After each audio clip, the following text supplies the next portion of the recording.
Okay, thanks. Okay, hi everyone, I'm Car, and big shout out to GirlScript Ireland for putting this event together and inviting me here to speak to everyone today. So a big shout out to GirlScript. And as you guys know, GirlScript is a nonprofit organization that originated in India, and they empower people and groups in underrepresented communities through education. And they are one of the biggest tech communities and growing their impact every day and in different chapters around different countries around the world. So that's really, really awesome to be here. Okay, so the presentation format is I'm gonna do this in 3 parts. The first part is a little background about myself, and then the part 2 is the one everyone is curious about, which is my career in tech and how that path looked like. And 3 is the future of tech. And of course, you know, no one can predict the future. So I will touch on that in just a moment here. Okay, so the first part about me. So I was my family immigrated to America from Taiwan, and we ended up living in Ohio, which is this little red state right here. So I guess in a way you can say I was made in Taiwan and assembled here in America. And for me, so my family moved around a lot, and my parents got divorced when I was very, very young. So that resulted in I went to 3 high schools in 2 countries over 3 cities. Went to 3 junior high in over 2 states and 3 different cities. And then elementary school, 3 countries and 2 states. So I was constantly moving. There was never, there was very few school years where I got to finish the whole school year at a school in a class. So in results, it was pretty difficult. And the number one thing that I've always worried about was, how am I going to go to college? Like I didn't feel like I belong anywhere. I didn't really feel like I have a community anywhere. And this was, you know, in the 90s. Facebook didn't exist, so it was really hard to keep in touch with friends. So what we did back then was we wrote letters to one another. So I'm not sure if people still do that today, but it's a pretty cool thing. Should give it a try sometimes. So how did I cope with that, and how did I manage to go through schooling? So this is why when GirlScript invited me, I felt really honored and really grateful, because I felt that I was also one of the underrepresented people not having access to a proper education. So one of the things that really grounded me and saved my life and inspired me was a Star Trek original series. And this is why I'm a big sci-fi geek. So I watched this show, and I was really intrigued by it. Number one, not because of its technologies, but there's representations of people who look like me. For example, there's an Asian man here. His name is Sulu, and he on the show, he's not one of those stereotype Asian people who talks with a accent or could only work in a restaurant or own a laundromat. So to me, that was eye-opening. Like, oh, there's an Asian person in the media that's doing something really important and super, super smart. And not only that, there are women of color, and they weren't all just someone's wives, or their job isn't always the traditional path. So I just felt like I was just really taken by this whole show. And also, the one good thing about this show is it was made, I think, in the 60s, but their technology was definitely like far beyond the 1960s. And then the way they envisioned the world was that everyone from different backgrounds and walks of lives, even like Spock, he's not 100% human. He's like half human. He was a hybrid of another alien race. So I just felt like, wow, what a foresight. But of course, some people look at the show and they feel like, whatever, I have no idea what they're doing. But yeah, so this show really grounded me. And I remember back in boarding school, and this was early in the 90s, there was not really much entertainment, but somehow in the TV media room, there was a VHS of a few episode of the original series. So I just kept on rewatching because there was nothing else to watch. And then so I was like, wow, this is so cool. And wherever I moved, I always just continue watching Star Trek because I felt like this is my community. Okay, so that's a little background about myself. So now I'm going to talk about my career and path, uh, my career in tech. So the first thing is my life before tech. I was supposed to be a woman cop because I wanted to be that change, but it didn't work out for me. So I ended up being a woman in tech.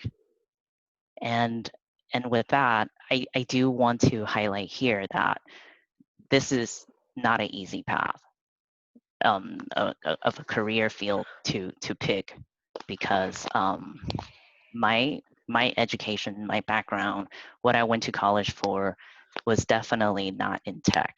But I ended up in this tech, and I think um, I'm doing okay. But I do want to keep it authentic. Like it was definitely not easy. I felt like every step of the way, I've met people who always made me believe that I was never enough because I'm a woman, and then it would be hard for me to go into interviews because I don't look like a normal woman. Like I could look like a man, I could look like you just don't know. So it might be hard and maybe a hindrance for me. So somewhere deep down, I always felt like, okay, I'm just not good enough. Just try to get a job. Just not good enough. So it was always like with these voices and people with a lot of biases around me. So I just felt like, okay, still gotta try. And then so I do want to say that once I started my career in tech, it was pretty magical. So I put these pictures here because for one of the jobs I had at Skype, we had a partnership doing a couple of these Marvel movies, and then I was one of those people who got to work on a very small part, which means when the premiere took place, I was able to go there and engage with the fans and also engage with some of the actors and actresses. So that was definitely really awesome. And then so I felt like, wow, this is really awesome. This is really magical, and I just felt really grateful. But at the same time, in reality, uh, I think I had a lot of mentors in tech, like people who's been working for a while. They offer great career advice, and then I'm constantly asking for feedback on ways to improve. And then so one of the mentors that I mentioned, he is always saying, let's change the world together. He's always saying that. Like in every single email, he would have that as a default signature. And then at a glance in the beginning, I was like, okay, how do we change the world together? When I don't have any power, I can't hire anyone. I constantly felt like I was being shut down. I felt like my ideas was never good enough. I'm not technical enough. So this was always happening in reality. So in my mind, I really thought about this, how to change the world together. And then and I think fast forward, what he said is really right, because the only way we can change the world is when we do that together. And then so part 3, let's talk about the future of tech. So this is my favorite quote from the Terminator movie. The future is not set. There is no fate but what we make ourselves. And this is from Terminator 2. I'm not sure if anyone here has watched this film, but this was the film of my childhood, because I grew up in the 90s, so don't judge. Terminator was very much something we watched over and over, because that was all that was on TV. And then, so the future is really a question, right? Because I'm not here to predict the future for you, but I can tell you that the future of tech is you, because I've been working in tech for this past 10, 12 years, and this journey hasn't been the easiest path or journey. And I think it's not just for me. Tech is hard for everyone. And how do we really think about the future is really kind of thinking back to what my mentor Ross had said, which he said to change the world together. So a lot of the times, if we zoom out and look at the landscape, look at the world that we are in now. So the only way we can have some type of future is really co-working and co-creating together. And then, so you in the audience, you are the future of tech, because you will be able to change the world for the next generation of youth. So this is something that's really powerful. And I think a lot of times when we are in the career path, we're always looking for that dream job. And why is that job a dream job? Because we always feel like, the grass is greener on the other side. Maybe your friend works at a company and then you feel like they get free coffee every day. So that's cool. That's the place to be. Um, so there's a lot of things to really examine and think about. But I want to leave everyone here with this quote by Toni Morrison. So after having a lot of mentors, and I think this quote really resonated with me. Your real job is that if you are free, you need to free somebody else. If you have some power, then your job is to empower somebody else. This is not just a grab bag candy game. So I really find this really powerful, because how do we level the playing field? How do we bring access to everyone so that everyone can work on a better future together?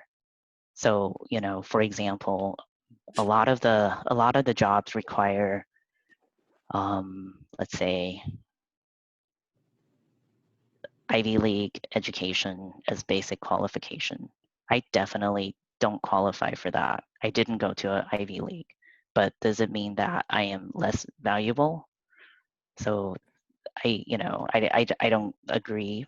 But then again, I think this is a really perfect quote to follow up to changing the world together. So yeah, so thank you for being here today, and thank you, GirlScript, for having me here. So I'm going to return this back to Surubi, and then we'll We'll How go can into I? some Q&As. Yeah, definitely. I think it was a very good talk, and we have a lot of people here who would love to ask some questions. And I think we already have a few questions here.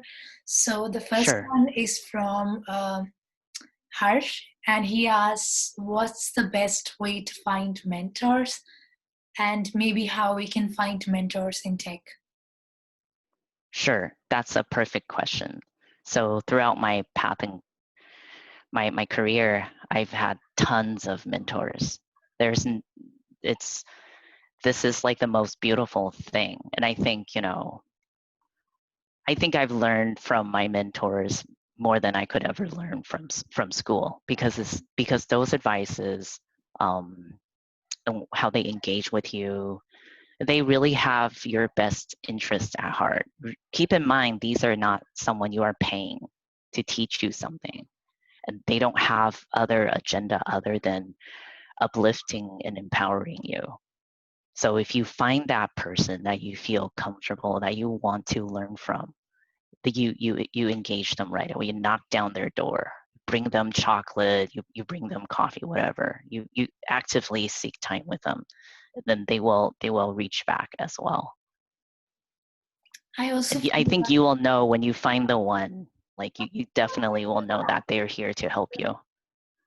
yeah, Yeah, so I think definitely. the question was that, how do I look for the mentors? I mean, do I reach out to the people in the company, outside, LinkedIn, and I mean, of course, mentorship, I'm assuming it's not just, give or, take. It has to be both ways. Yes. So I can say a good mentor will tell you that they are learning from you as well, because it is true. And you can look for a mentor in your current work setting in everyday life, or they could be in another industry, because one thing, it is true, there's always something to be learned. Sure. So you think connecting people on LinkedIn should be a good start to find mentors? It may be, but sometimes on LinkedIn, sometimes people don't necessarily reach back, but don't get your feelings hurt. You just have to keep on going. And then I think be very clear, like, hi, I am Car, I'm a second year student. I would like to learn about you and your role. How did you get into company XYZ? I would like to learn more if you have time for a chat. I think that's a good start. Sure. Yeah. Thank you. I think most of the time, if your profile is good, people do reply on LinkedIn. I've seen that people do reply. I have reached out to so many people on LinkedIn, and they do get back to you if you have a genuine interest in what you're offering, and you're not just, spamming them or anything. And that is really helpful, at times. And I feel that even when you're reaching out to someone, they don't really need to have that tag of a mentor. Like, I reached out to Car, and she has guided me so much, and I feel that even though she is not like my mentor as a tag, but she still supports in whatever way she can. And I feel that's also one thing which we should kind of emphasize on, that if you have a particular question about a particular company, you can look through your LinkedIn, find that person, reach out to them and say, can I please just have a chat with you regarding this? And you can just book time slots with them, and have multiple mentors probably. I think we have another question. How can those with privilege be good allies? I think this is Um, from Vanessa.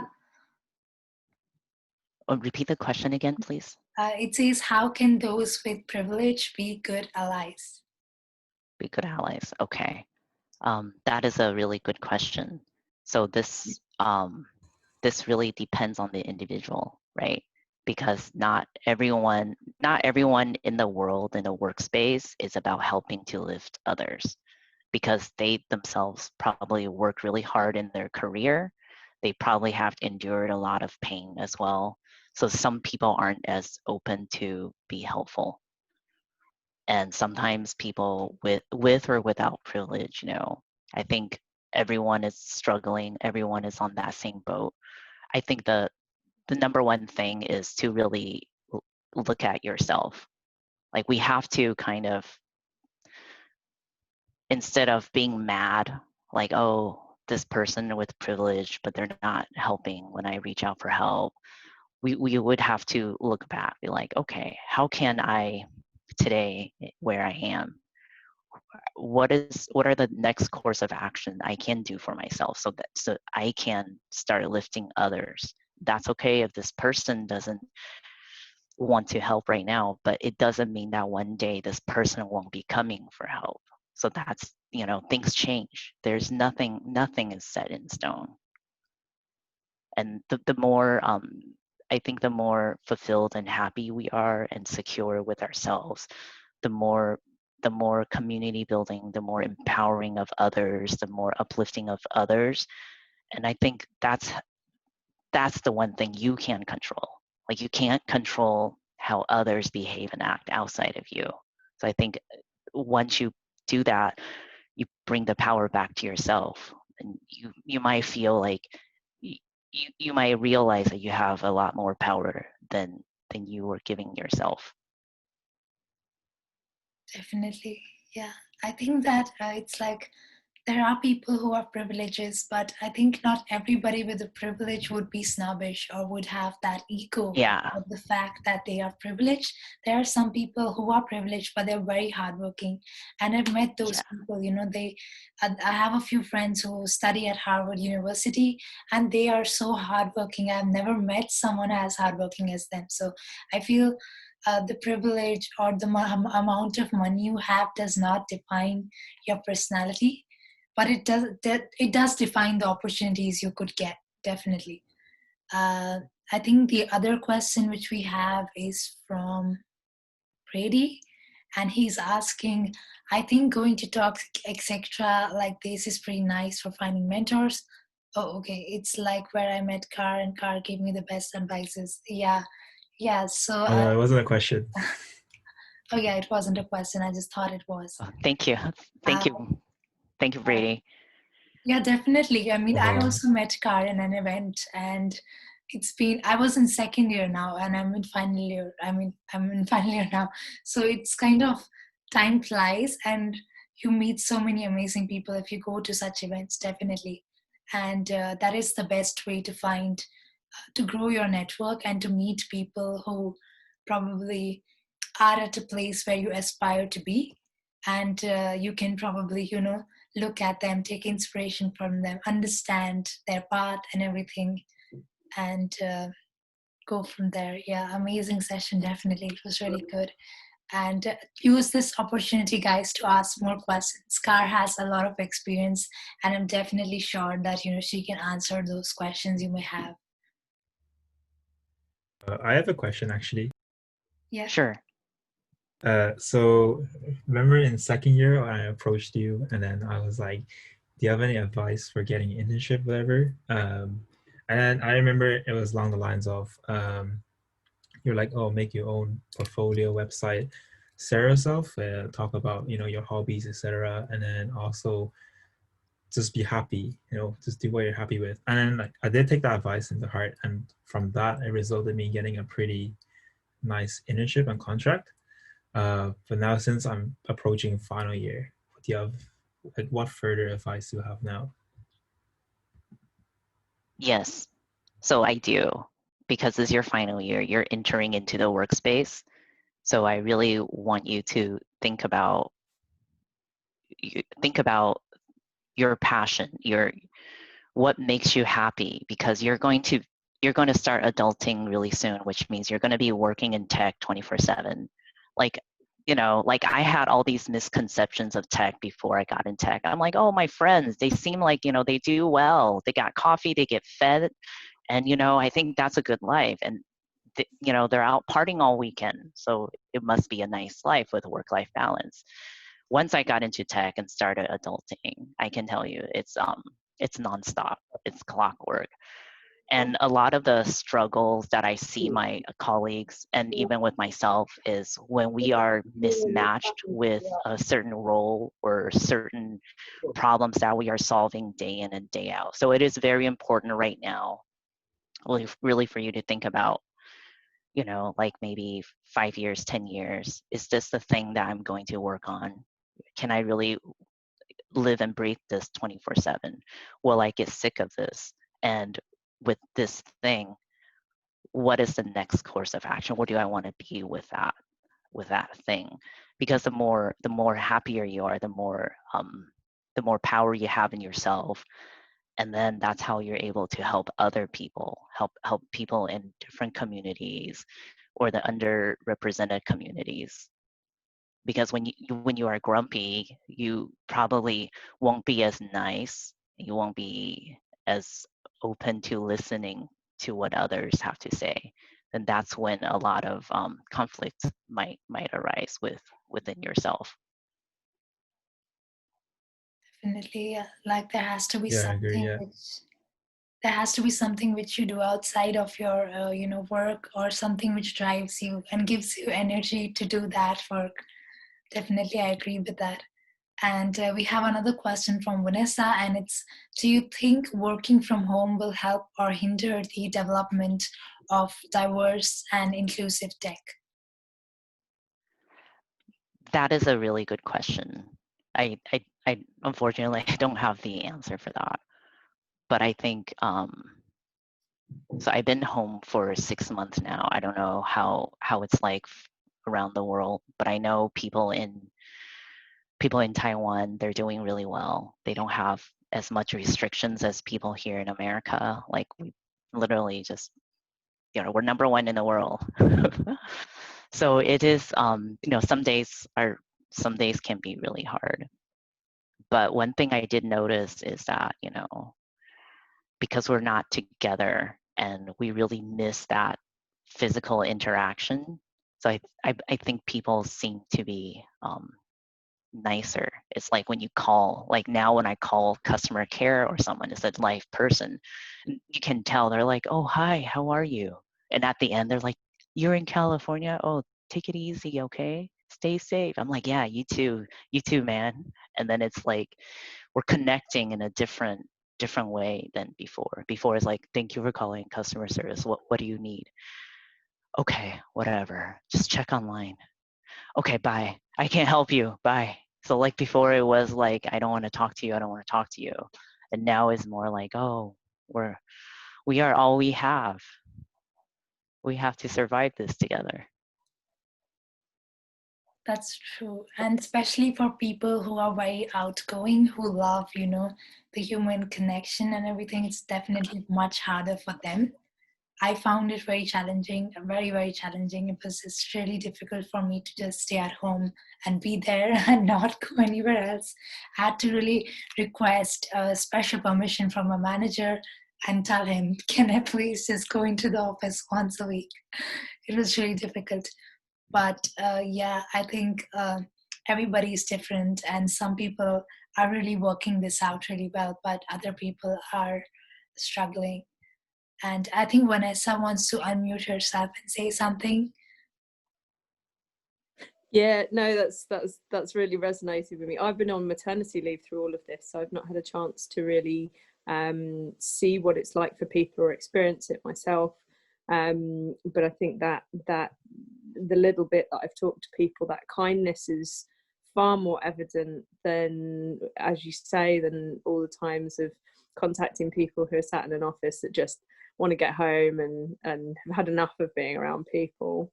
I know that there's also a feeling of from being at home that you can do your work. I know a lot of the neurodiverse people that I work with, they can do their work at home. They're not having to go through that pain of being in the office and feeling that uncomfortableness. So there's the other side of the coin, is that it's helped a lot of people just be able to do their work and connect and control how they connect much more. It's hard. I'm an HR manager, so it's hard from my side, because you can't, for the quieter people, it's hard to know if they're okay. But again, that just feeds into what Carl was saying about kindness and just connecting on a human level rather than a work business level. True. Definitely. Thank you. Education has Love you, impact. Yeah. I think we have another last moment question. I just stumbled upon this talk on your LinkedIn profile. Thank you, Surbi, for. Oh, okay, this is not question. I'll just reach out to you separately over LinkedIn. Discuss future of customer electronics industry in the Bay Area. Okay, so that's Harsh Agarwal, and he's saying that he would be reaching out to you later on LinkedIn and discuss some more things. But if anybody else has any last moment question, they can use this opportunity to ask her. And if you want to ask her something personally, you can text her on LinkedIn and send her a connection request there. Thank you. Thank you. And then I do want to call out something. So I definitely see some familiar names. I want to tell you guys that, you know, in terms of mentor, I see many of them here. You know, starting in order, Sarubi, you're also my mentor. Vanessa Williams, she and I worked at Skype together long time ago. Well, you guys were in high school, probably, most of you. Chidima, she and I, we worked at Facebook together, and she was also my mentor. Brady thinks that I'm, you know, I gave him great advice, but he does the same for me too. And then and I see Janet Pan, and she's dialing in from Taiwan. She's definitely my mentor way before I got into tech when I was doing something else in a former life. And Elena, I think if she's the Elena that I know, she was my mentor from my MBA class. So it's definitely we learn from each other, and this is how we continue to grow together, and this is how we can change the world together. Definitely. Yeah, I agree. I think Kara's recipes on Instagram are pretty good. I appreciate the food posts. Thanks. I just want to say thank you for calling me a mentor. You're more of a mentor to me than I am a mentor to you. But Car is so humble. That's one thing I could say. She's so hardworking and she's so amazing. But she doesn't even realize how awesome she is sometimes. Definitely, I agree with that. I'm still, yeah. Thank you so much, Kai. I really gained from this. Even someone who is constantly like listening to help information and seeking out mentors, even listening to this again is still very beneficial for me. Thank you. Thank you for your kind words. I'm blushing. You can't tell I'm blushing. Yeah, I really just want to say thank you because, you know, I just reached out to you and you were so welcoming and you took out time for us, which is amazing. And, you know, CAR is actually one of our first sponsors. So CAR donated some money to us for our Zoom sponsorship, and she is like one of our very, very first sponsors. And we're very lucky and grateful for her because she took out time and she, you know, yeah, yeah. So Priyanshi is saying yay. And if anybody else wants to, you know, ask anything last moment, you can go ahead. And I just want to say thank you to Kara again. And definitely reach out to her if you have any other, you know, things which you want to ask her personally. Just remember, if things are not happening now, that things that you want, it doesn't mean it won't happen. Like, we just have to keep on going towards that direction and work at it. Like, you know, I get rejected like 100 times before I get that one offer. And, you know, like, I'm not coming to this talk to just be like, oh, I'm great, I worked at all these companies. Like, the truth is that it was really, really hard and difficult. And there's, because I didn't come from a traditional technical background, I have to, you know, work harder and be more sure of myself, or else it's easy to fall into like imposter syndromes. Especially, I'm working with a lot of people who really, you know, they're very vocal about education. Like, you have to have that Ivy League education, or else we're not equal. But then it doesn't mean that I'm not as good. I'm not equal. So it's like, you know, everyone have their strength, everyone have something that they can contribute and change the world with. So don't forget that. And when you realize that and really believe in yourself, when let's say if there is a rejection, that's not going to be a big deal, because you know that there's something else is going to happen. It's got to happen.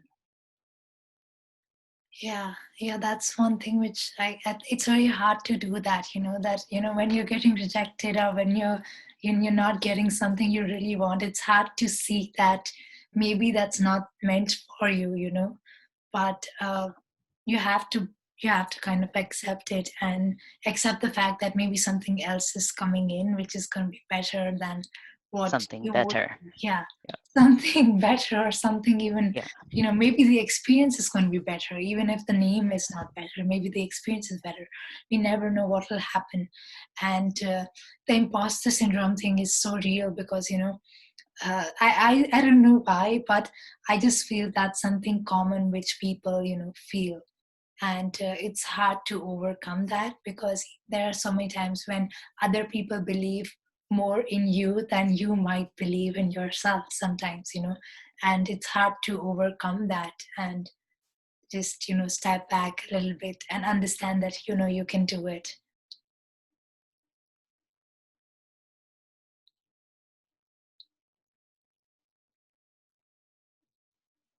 Yeah, I think everybody else is clear here. And with that, I think we can end the session. And I think there are just so many useful tips and everything. And I will also put this session on YouTube. If anybody wants to go back and look at it, they can. And I just want to say thank you to everybody for coming today. And thank you so much, Kar. Thank you. Thank you, everyone. Take it easy.